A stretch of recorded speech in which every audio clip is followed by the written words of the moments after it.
The year is 1914. In a world undergoing great changes, a war begins that will alter history. As often happens, it starts unexpectedly with the assassination of Archduke Franz Ferdinand. But this is only the spark that ignites the flames of a global conflict. What lay behind this act of violence? Why did the world stand on the brink of destruction?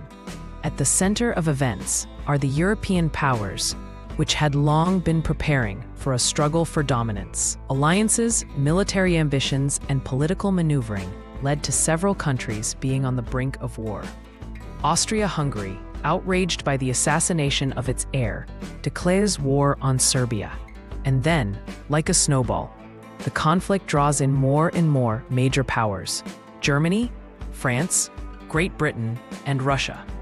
Each of these countries had already been preparing for war, stockpiling weapons, building armies, and forming secret agreements. One of the most tragic and destructive aspects of the war was its vast destruction on the fronts. Millions of soldiers, many of whom had been conscripted with little experience, faced the horrors of trench warfare. In the cold, muddy trenches, there was little room for heroism, only survival. Artillery bombardments, chemical attacks, and the heavy loss of life became part of daily life.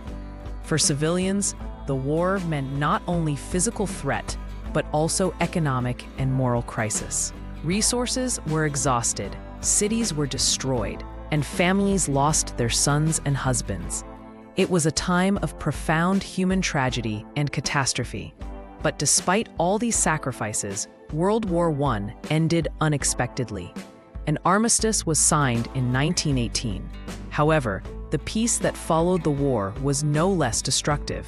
The Treaty of Versailles, signed in 1919, brought an end to the conflict, but also created conditions that would later become the breeding ground for World War II.